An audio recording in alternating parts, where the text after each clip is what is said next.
जी viewers, मैं इस time मौजूद हूँ उगी में, और उगी को अगर मैं मसाइलिस्तान कहूँ तो ये भी बेजाना होगा, क्योंकि आए दिन कोई ना कोई मसला खड़ा रहता है। मैं हैरान हूँ इस बात पे कि मुतलका इदारे जो हैं वो कहाँ ख्वाब खरगोश की नींद सो रहे हैं। अगर न्याजी भाई आप दिखाइएगा कि ये सामने आपको जो रोड खुदा हुआ नजर आ रहा है, ये 2-3-4 दिन पहले रोड खोदा गया, खासकर बाजार में सारी जगहों पर खोदा गया। ऑल ओवर द उगी, मतलब राउंडिंग में आप जहां भी जाए सराउंडिंग में सब जगह ऐसा है।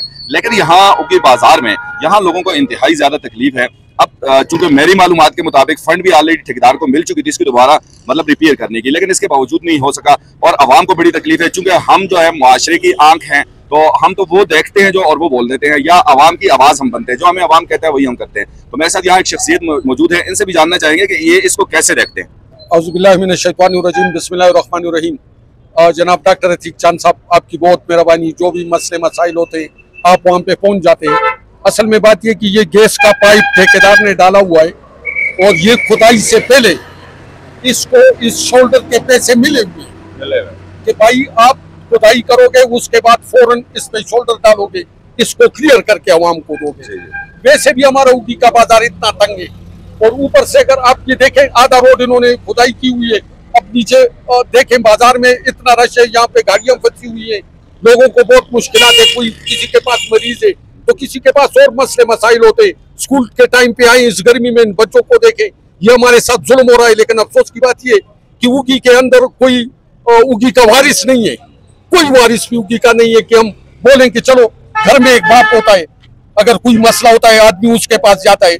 उगी जो है ये लावारिस है, तो तहसील उगी बिल्कुल लावारिस बन चुकी है। यहाँ पे कोई भी इंसान का बच्चा नहीं है जो इसकी सरबराही करे, और ये जो मसाइल हमारे लिए बने हुए हैं इसका हल निकाले। लिहाजा मैं यही कहता हूँ, आला हुक्म से ये बात करता हूँ कि ठेकेदार को इस शोल्डर के पैसे मिले हुए, बराए मेहरबानी करके फौरन इस शोल्डर को डाल दें। अगर ऐसा नहीं है तो हम कल के लिए ठेकेदार के खिलाफ भी और महकमे के खिलाफ भी इसमें चौक में आएंगे। ये हमारी मजबूरी होगी। फिर हमें लोग कहते हैं कि आप चौक में क्यों आते हो? हम चौक में ना आए तो हम बावर्ची खाना ब्लॉक करते हैं, बावर्ची खाने में कॉन्फ्रेंस करें। अगर ये इंसान के बच्चे हैं तो ये देखो इस रोड का इन्होंने क्या हाल बनाया हुआ है। क्यों इदारे नहीं है? क्यों कोई वाली वारिस नहीं है उगी का जो यहाँ पे आए और ये मसाइल जो है हमारे हल करे? बहुत अफसोस, बहुत दुख के साथ कहना पड़ता है कि हमारा उगी का कोई वाली वारिस नहीं है जो हमारे मसले हल करे। अल्लाह ताला इनको भी तबाह बर्बाद कर दे जैसे हमें तबाह बर्बाद किया है। जैसे हमारे हालात इन्होंने खराब किए, अल्लाह ताला इनके भी हालात खराब करे। और मैं इदारों से फौरन इस पे नोटिस करने का कहता हूँ कि वो इस पे फौरन नोटिस ले और ये शोल्डर जो है इसको पक्के कराएं।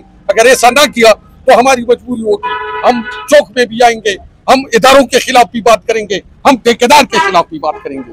बहुत मेहरबानी सर। जी व्यूअर्स, तंग आमद व जंग आमद, अगर इस तरह सिलसिला चलता रहा जिस तरह इन्होंने फरमाया, जाहिर सी बात है कि जाहिर खान भाई जिनसे मैं बात कर रहा था जानी पहचानी शख्सियत है, चेयरमैन है एक्शन कमेटी के भी, और इसके साथ साथ चेयरमैन है थाना कमेटी के भी, और चेयरमैन है वीसी छज्जर सईदंग के। तो इनकी जुबानी आपने ये सारे मसाइल सुने। तो मैं यही कहूंगा बाला हुकाम से, मुतलका इदारों से, कि आप क्यों ख्वाब खरगोश की नींद सो रहे हैं? अगर आप नहीं उठेंगे, या पाकिस्तान में या हमारे सूकी में हर मसला जब ही हल होगा कि जब उसके खिलाफ एहतजाज होगा, तो बगैर एहतजाज के खुदारा इस मसले को हल किया जाए। और आप वीवर से यही गुजारिश होगी कि वीडियो को ज्यादा शेयर कीजिएगा।